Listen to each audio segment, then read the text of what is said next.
Welcome back to my YouTube channel. Today is day 2 of 7 days of bliss with Janiece, and today I'll be interviewing Papa. You guys already know Papa from my dad tag, and today I'm going to be interviewing him. I have about 20 questions I'm going to be asking him, and I hope you guys enjoy. Okay, let me go because this is Papa's moment. Yeah, I think I shall speak today to Janiece's friends. Is that so? Yeah. Okay, so I'm going to be asking you about 20 questions. Are you ready? I have to be. Okay, so the first one is, can you introduce yourself? No, nothing easier than that. I am the papa of Janiece, that means father. But in our family we say papa.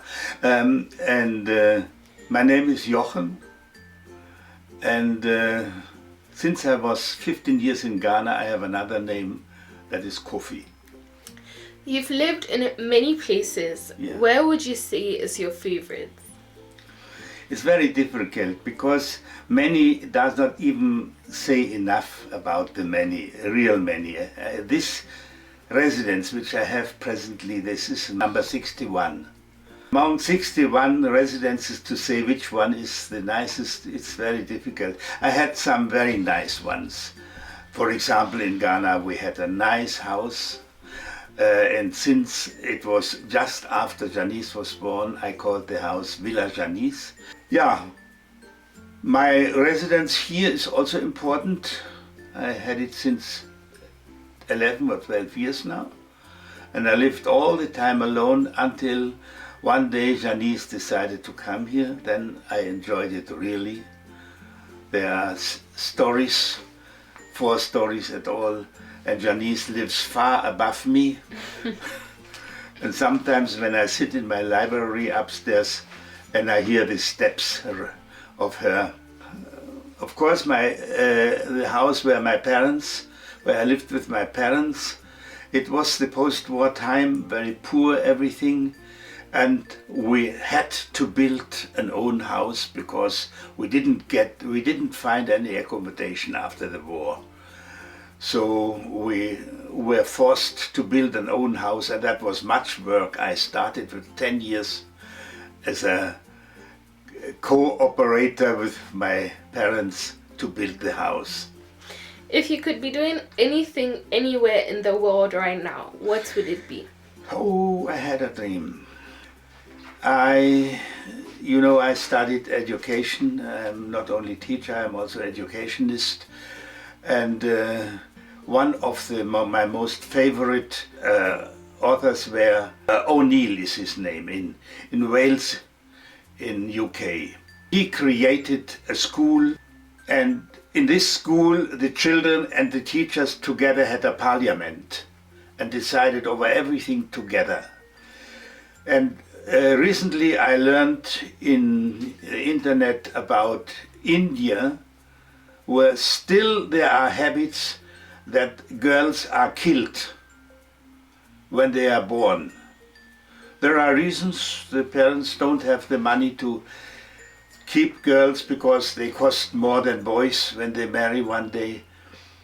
And so they kill them. And my dream would be, if I had the money, to go there and to open a girls' school to save their lives and to create ladies.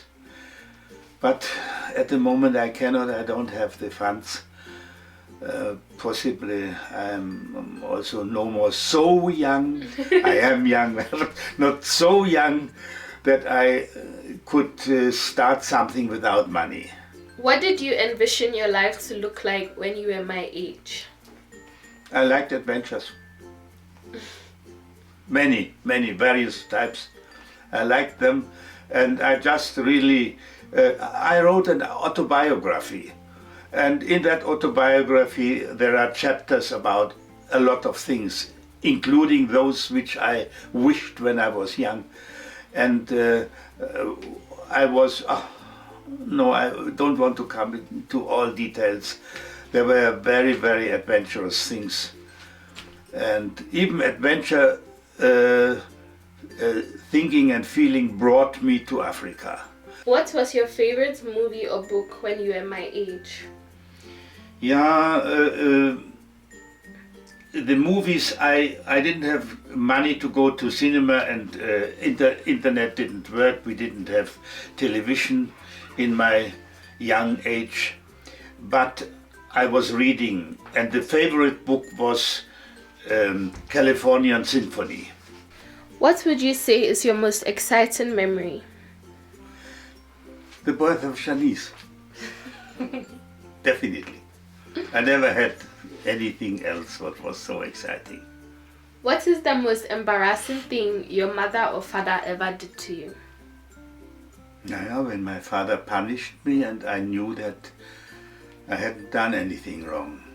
What are 3 adjectives that your parents would use to describe you?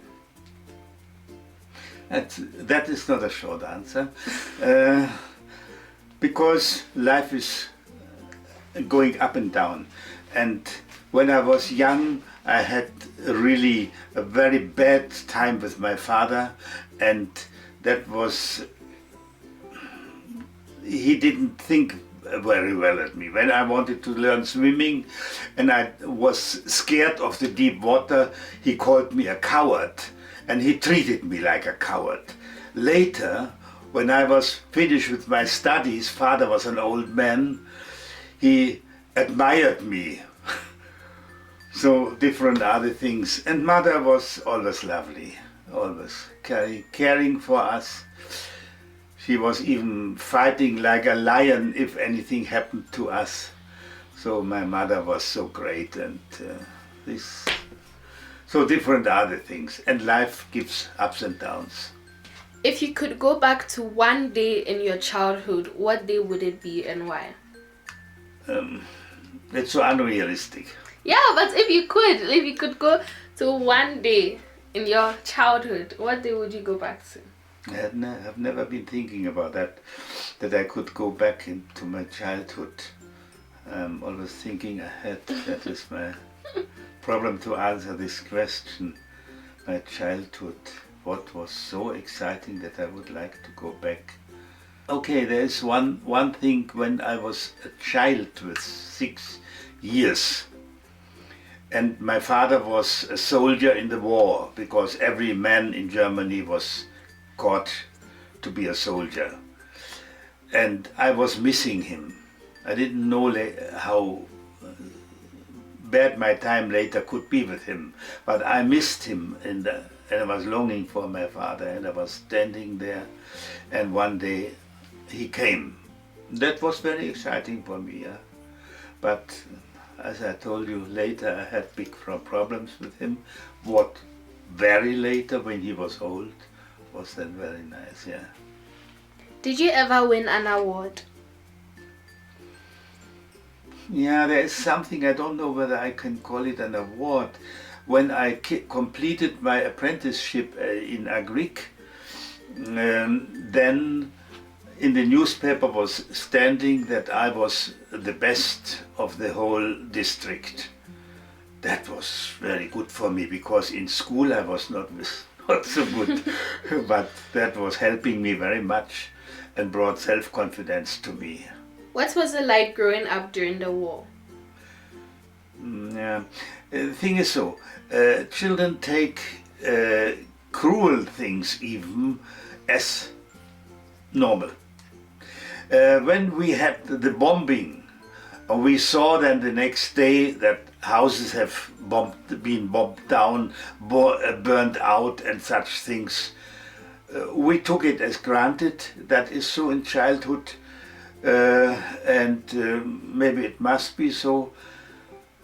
Later, when the war came to an end, I was 6 years, and the American soldiers came and occupied the town where we lived, and that was then really the end. And they arrested the German soldiers who were there and the officers, and then by the end they said all men have to go hands up and join.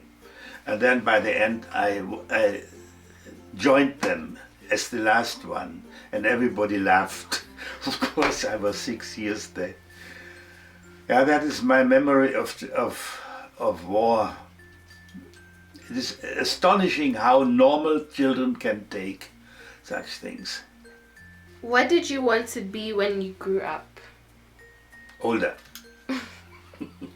So, like every child. What world events have had the most impact on you?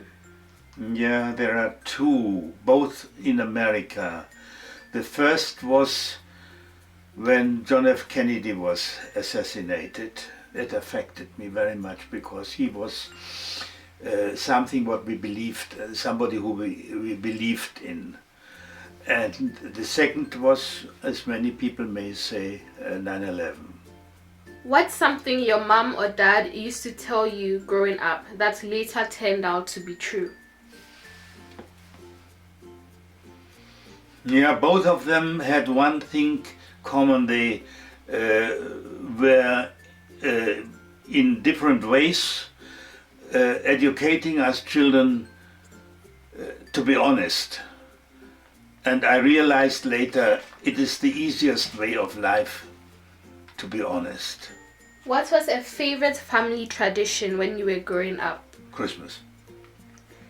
What lessons have you learned about other people in life? Too many. Your tape is not long enough, I can tell you. Okay, give two.